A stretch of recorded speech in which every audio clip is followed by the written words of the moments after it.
जय हिंद दोस्तों, सैनिक समाचारों में आपका हार्दिक स्वागत है। आज 10 बड़ी खबरें जिसमें बताऊंगा पेंशन आपकी क्रेडिट होगी, संसद के अंदर सेवानिवृत्ति आवास योजना यानी रिटायरमेंट कर्मचारियों को एक आवास होना चाहिए, क्यों होना चाहिए ये भी साथ में रखा है। कौन कहा है कि कोई बहू कोई बेटा आजकल देखने वाला नहीं है। साथ ही में बात करूंगा, रक्षा मंत्रालय का लेटर जारी हो गया है, नहीं लगेगा टैक्स और डिपार्टमेंट ऑफ एक्सर्विसमैन वेलफेयर ने लगाई है मुहर। साथ ही यानी फोर्स का एक ऐसा अधिकारी वो ये कह रहा है कि आप आगे बढ़ो, मैं आपकी पूरी जिम्मेदारी लेता हूं, आपको खुली छूट देता हूं। और ये वीडियो और ये उनका कमिटमेंट पूरे देश में वायरल हो रहा है।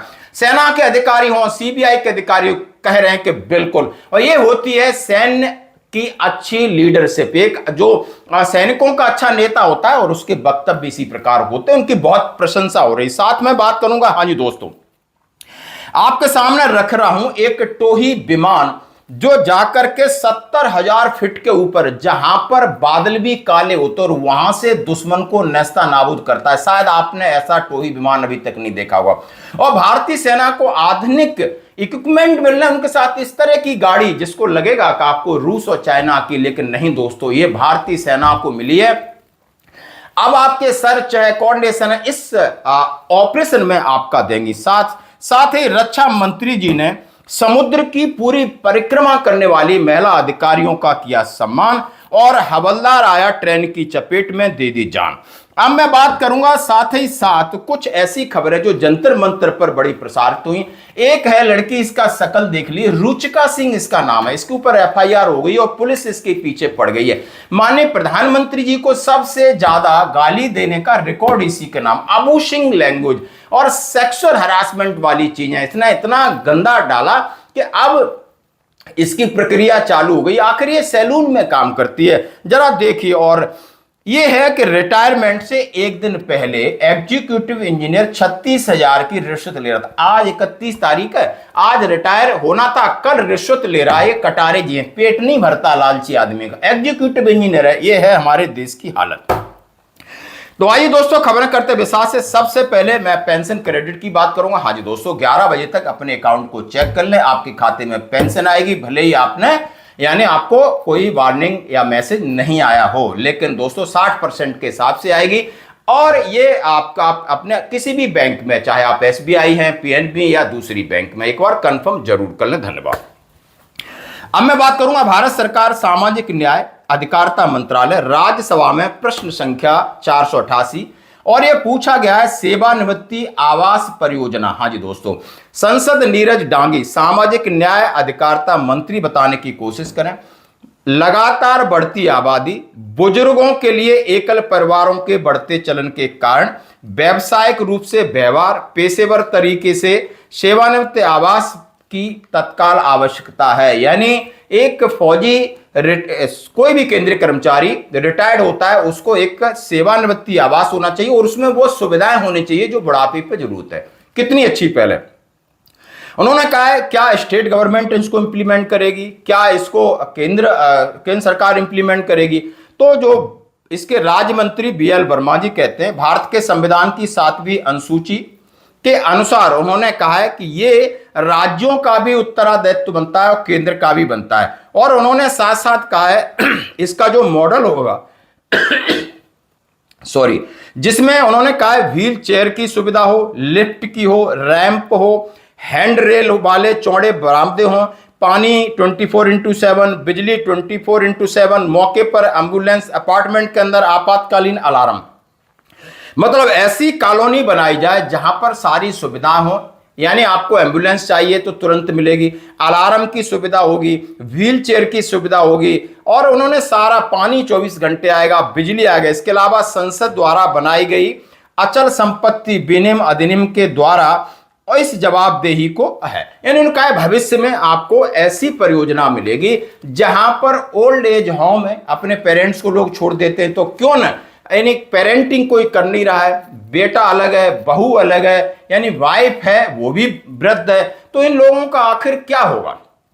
तो समाज में इसकी जरूरत है कि सेवानिवृत्ति आवास परियोजना का बनाया जाए, वहां पर सारे क्वार्टर हो, वहां पर हॉस्पिटल, सारी सुविधाएं, एम्बुलेंस, सारी प्रक्रिया हो, ताकि वो अपने बच्चों पर निर्भर न रहें। तो दोस्तों, वक्त के साथ चीजें बदल रही हैं, ये कितनी आज के हिसाब से बहुत जबरदस्त पहल है। अब मैं बात करूंगा भारत सरकार रक्षा मंत्रालय का लेटर, पूर्व सैनिक कल्याण विभाग, यह है जुलाई 2026 का, और यह पूछा गया है कि आप विकलांगता पेंशन आयकर छूट से बाहर है।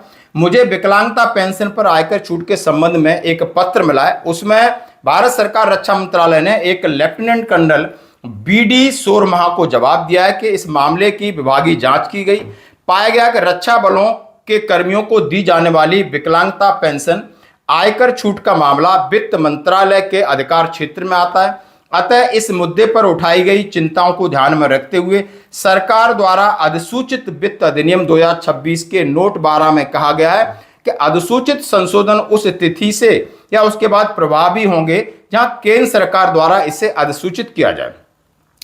ऐसी अधिसूचना लंबित रहने तक भारतीय सशस्त्र बलों के विकलांग अधिकारी संपूर्ण विकलांगता पेंशन अर्थात विकलांगता घटक, सेवा घटक आयकर से मुक्त रहेंगे। अब आप समझ चुके हो कि इन्होंने मिनिस्ट्री ऑफ डिफेंस ने कहा है, ये फाइनेंस मिनिस्ट्री का काम है, वहां से इसका गजट नोटिफिकेशन निकलेगा, उसके बाद इंप्लीमेंट होगी। अभी तक यानी आपके ऊपर कोई टैक्स नहीं लगाया जाएगा, जैसा कि बड़ा मुद्दा था कि डिसेबिलिटी पेंशन पर भी सरकार टैक्स वसूल रही है, लेकिन रक्षा मंत्रालय ने अपना पल्ला झाड़ लिया। हाँ जी दोस्तों, अब बढ़ते हैं एक और। मैंने कहा है यदि आपको कोयला चाहिए, कोयला के लिए ट्रांसपोर्टेशन चाहिए या उसके लिए लोडिंग का कॉन्ट्रैक्ट चाहिए, तो उसका रजिस्ट्रेशन प्रक्रिया शुरू हुई। ये कई बार एडवर्टाइजमेंट निकला, अभी डीजीआर की तरफ से वीडियो जारी हुआ है कि हाँ जी दोस्तों, ये मौका है, आपने कौन सी वेबसाइट पे जाकर रजिस्ट्रेशन करना है, उसके बाद किस तरीके से आपने लॉगिन करना है, फिर आपका ओटीपी आएगा, और ये पूरी प्रक्रिया डीजीआर डायरेक्टर जनरल रिसेटलमेंट की तरफ से जारी किया है। यदि कोई इच्छुक है तो इसका आप फायदा उठा सकते हैं, ये वीडियो मैं आपके सामने शेयर कर रहा हूं। अब आइए कुछ बातें कर लेते हैं। हाँ जी दोस्तों, और मैं बात करूंगा ज्ञानेंद्र प्रताप सिंह। ज्ञानेंद्र प्रताप सिंह सीआरपीएफ के महानिर्देशक हैं। इन्होंने एक वीडियो जारी करके जवानों की हौसला अफजाई की और ईमानदारी की कसम खाई कि आप ईमानदारी से अपना काम करिए, जो भी होगा जिम्मेदारी मेरी होगी। इस इनके अंदाज की सेना के अधिकारी भी तारीफ कर रहे हैं, यानी और सीबीआई के अधिकारी प्रवीण सूद साहब ने कहा है कि ये करेज होना चाहिए, यदि आप आर्मी के अफसर हैं या पैरामिलिट्री फोर्स के अफसर हैं या पुलिस के हैं, यानी आपको जवाबदेही लेनी पड़ेगी।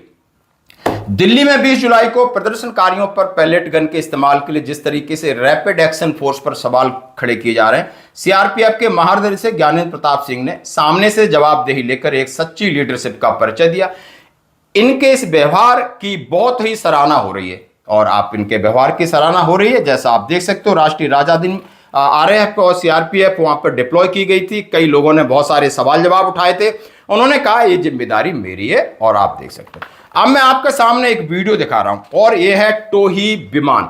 शायद आपने दुनिया में किसी के पास नहीं। मैं क्यों इसको दिखा रहा हूं, ये कोई अंतरिक्ष यात्री नहीं है जो जा रहा, बल्कि AU-2 जासूसी विमान का एक पायलट है। उड़ान से पहले वो पूरा फुल प्रेशर सूट पहनता है, क्योंकि जहां पर ये टोही विमान जाता है वहां हवा नहीं है, क्योंकि वो 70,000 फीट है, लगभग 21 किलोमीटर दूर ऊपर जाता है, और वहां से सारी टारगेट को सर्च करता है और उसको बर्बाद करता है। इतनी ऊंचाई पर आज तक कोई मैंने देखा नहीं, इतनी ऊंचाई पर उड़ान भरता है। आकाश भी काला दिखाई देता है, वहां ना हवा भी नहीं है और कुछ नहीं है। और उसके आप देख सकते हो, ये 2026 में भी पायलट की सहायता से रनवे पर एक चेज कार के साथ चलती है। आप देख सकते हो कितना बड़ा है, अमेरिका के पास है। अब हिंदुस्तान के कुछ हथियार में आपके कुछ गाड़ी हैं जो देख रहे हैं, वहां पर अजीत डोभाल साहब कह रहे हैं ये आपके टैक्स के पैसे से खरीदे गया है। यानी आप कहीं सर्च है, आप कॉर्डन करने जाते हो, तो ये जो आपके बुलेट प्रूफ वाहन है आपकी मदद करेंगे, जैसा कि वीडियो। अब मैं बात करूंगा समुद्र परिदक्षिणा। हाँ जी दोस्तों, समुद्र परिदक्षिणा यानी समुद्र की पूरी प्रदक्षिणा करके ऑल वुमेन सर्कमनेविगेशन सेलिंग एक्सपीडिशन की टीम सफल वापसी पर तीनों सेनाओं की 9 महिला अधिकारियों से संवाद कर उन्हें अदम्य साहस, दृढ़ संकल्प और उपलब्धियों की सराहना की। उन्होंने कहा, यह अभियान नारी शक्ति का सशक्त प्रमाण है। आज की महिलाओं ने अपने सपनों और दृढ़ संकल्प के बल पर हर चुनौती को पार कर यह सिद्ध कर दिया है कि कोई भी लक्ष्य असंभव नहीं है। रक्षा मंत्री ने तीनों सेनाओं की महिलाओं को अधिकारियों के जो टीम थी, एक ध्वज, एक संकल्प, एक उद्देश्य के तहत एकजुट होकर काम किया और उनके आप सराहना की और उनको प्रोत्साहित किया। धन्यवाद दोस्तों। अब मैं बात करूंगा, एक हवलदार ट्रेन की चपेट में आ गया जल्दबाजी की वजह से। हाँ जी, 15 दिन की छुट्टी के बाद सूरत स्थित यूनिट लौट रहे थे हवलदार नरेश। हाँ जी दोस्तों, और वो ट्रेन की चपेट में आ गए और जाकर के उनका देहांत हो गया। जानकारी के अनुसार बुहाना कस्बा निवासी नरेश सिंह तोमर सूरत स्थित 6 गुजरात बटालियन एनसीसी में तैनात थे। 15 दिन की छुट्टी घर आए थे। 22 जुलाई को परिवार के पास सूरत लौटते समय ट्रेन की चपेट में आने से निधन हो गया। सूचना मिलते ही उनके गांव में शोक की लहर और उनका अंतिम संस्कार किया गया। तो यह है जवान की जिंदगी। अब मैं बात करूंगा, ये रुचिका सिंह हैं, ये कहीं नोएडा रहती हैं और सैलून में काम करती हैं। अब इनको बुरी तरह ढूंढा जा रहा है। हमने कहा ना कि गृह मंत्रालय छोड़ेगा नहीं, चुन चुन करके लाएगा और महिला पुलिस इनका पूरी तरह इलाज करेगी। बहुत समाज सेवी भी हैं। आपने एजिटेशन करना था, अच्छी बात थी। आपने अपने हक मांगना था, अच्छी बात थी। लेकिन आपका संवैधानिक तरीका होना चाहिए था। आपने कुछ भी आप भीड़ कर रहे हो, बात कुछ, लेकिन इस तरीके की अभिषेक लेंगे जो लड़कियों के मुंह से, महिलाओं के मुंह से छी घिन आती है। और इसी का ये शिकार हुई, क्योंकि इन्होंने अपनी फ्रस्ट्रेशन जो निकाल लिया है, जो इनको टीआरपी मिली है, फेमस तो ये हो गई।